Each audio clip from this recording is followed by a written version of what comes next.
Hi hello' দোস্ত, welcome to my S চাম। কি খবৰ? আৰু ওলাইছোঁ ৰূপম দা আৰু মই ওলাই আহিছে ৰূপম দা তাৰপৰা এতিয়া গৈ আছোঁ ঘৰৰ পৰা দেওপানী মন্দিৰ হৈ আমি যাম ৰুবুদা ঘৰলৈ, অৰ্থাৎ আমাৰ ভাইল পোৱালি বৰ্ণিলৰ ঘৰলৈ। তাৰপৰা প্ৰথম সোমাম ককাইদেউ মই আৰু সুদূৰ লাডাখৰ পৰা আমাৰ আহি থকা চাইকেল চলাই আহি পিনি ঘৰ পোৱাই আমাৰ এইফালে ৰূপম ককাইদেউ। হয় হাই ককাইদেউ আৰু মই একচুৱেলি ফাৰ্ষ্ট টাইম ককাইদেউৰ লগত মই এনেকৈ চাইকেল এখন চলাবলৈ পাই পিনি মই মানে সুখী অনুভৱ কৰিছোঁ। আৰু বহুতখিনি জানিবলগীয়া আছে, বহুতখিনি শিকিবলগীয়া আছে। চাইকেল চলাওঁতে কি কৰিব লাগে, কি কৰিব নালাগে, গোটেইখিনি ককাইদেউৰ পৰা শিকিব লাগিব। কাৰণ যিহেতু মোৰ ভাগৰ ইমান অভিজ্ঞতা নাই। আৰু চাই লওঁ সকলোবিলাক আহি আছোঁ, ৰখি ৰখি যাব লাগিব, ক'ত ৰখোঁ কি কৰোঁ সকলোবিলাক ভিডিঅ' আপলোড দি থাকিম। আৰু ৰূপম দাকো মই চেনেলটো ইয়াৰ তলত মই আপোনালোকক দি দিম, সকলোৱে ফ'ল' কৰিব আৰু সকলোৱে মৰম দিব বুলি আশা থাকিলে। কাৰণ ককাইদেউ বহুত কষ্ট কৰি আহিছে, আপোনালোকে অকণমান যদি মৰম দিয়ে আৰু ধুনীয়া ধুনীয়া ভিডিঅ' আৰু ধুনীয়া ধুনীয়া জেগা দেখাবলৈ তেওঁ সাহস কৰিব, সকলোবিলাক চাই থাকিব।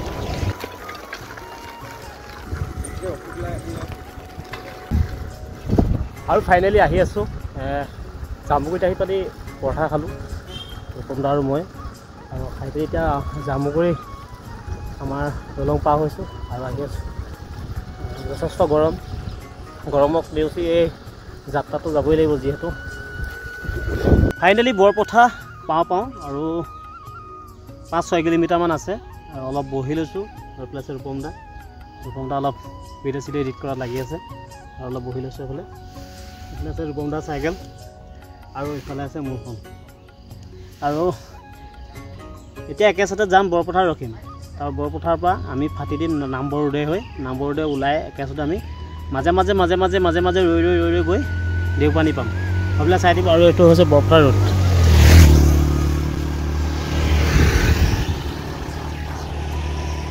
ভিডিঅ'টো শেষলৈকে চাই থাকিব। আৰু ৰূপম দা ইউটিউব চেনেলটো মই দিয়ে দিম তলত, সকলোৱে মৰম দিব। একচুৱেলি বহুত যথেষ্ট কষ্ট কৰি আছে। এই চাইকেল এখন লৈ পেলাই দূৰটো ইমান দূৰ চলোৱাটো এতিয়াতো আমি কমটি চলাইছোঁ, কিন্তু এই ৰ'দত 40 ডিগ্ৰীৰ টেম্পাৰেচাৰত চাইকেল চলোৱাটো কিমান কষ্টকৰ আপোনালোকে জানে। তো সেইটো কাৰণে এই চাইকেলখন লৈ যে ওলাই আহিলোঁ, আমি আপোনালোকক কিবা এটা দেখুৱাবলৈ চেষ্টা কৰিছোঁ। তো তাৰ কাৰণে এটা ফ'ল' এটা ছাবস্ক্ৰাইবে আমাক যথেষ্টকণ মটিভ দিয়ে, আৰু সেই মটিভখন আপোনালোকৰ পৰা আমি বিচাৰোঁ। সেইকণেই আমাৰ কাৰণে যথেষ্ট। তো অনুগ্ৰহ কৰি দিব বুলি আশা কৰিছোঁ। সেইটোৱে একচুৱেলি ফাইনেলি আহি পাই গৈছোঁ বৰপথাৰ একচুৱেলি ক্ৰছ কৰিম অলপ সময় পাছতে।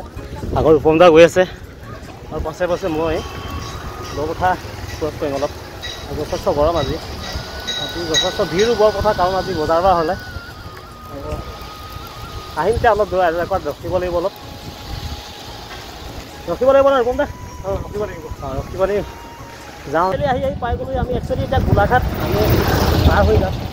ধনশিৰি একচুৱেলি ধনশিৰি নদীয়ে আমাৰ ভাগ কৰি দিব। ইষ্ট ছাইডটো আমাৰ হৈছে গোলাঘাট আৰু আগ ছাইডটো হৈছে কাৰ্বি আংলং।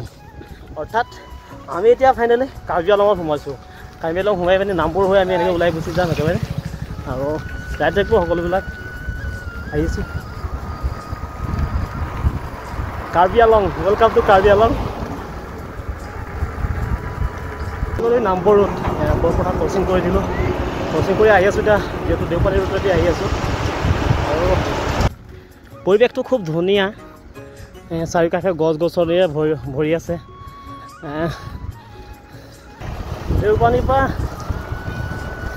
দেওপানী মন্দিৰৰ পৰা প্ৰায় আৰু চলাব লাগিব প্ৰায় আপোনাৰ 30 কিলোমিটাৰ। দেওপানী মন্দিৰ আৰু প্ৰায় 7 কিলোমিটাৰমান আছে। আহি আছোঁ, যথেষ্ট গৰম তাৰ মাজত। আৰু এতিয়া যিহেতু নামবৰ ৰোডটোতো আমি যেতিয়া সোমাই গ'লোঁ, ইমান ৰ'দটো পোৱা নাই বিশেষকৈ, কাৰণ চাৰিওকাষে আছে গছ গছনিয়ে ভৰি আছে। আৰু বহু কষ্টৰ মূৰত পাই গ'লোঁ ফাইনেলি দুৰ্গা টেম্পল।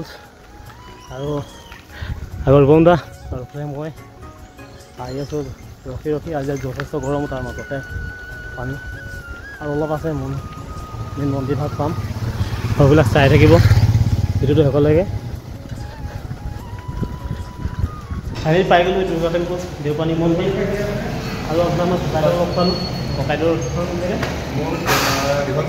দীঘল পানীত ঠাণ্ডা চাণ্ডা খুৱাইছে ককাইদেউ। Thank you. আৰু এইফালে ৰূপম দা আৰু মই তাৰপৰা যাম এতিয়া মন্দিৰ ভাগত সোমাম, ক'ত কি আছে আপোনালোক দেখা হ'লে এক্সপ্ল'ৰ কৰিম। আৰু এইফালে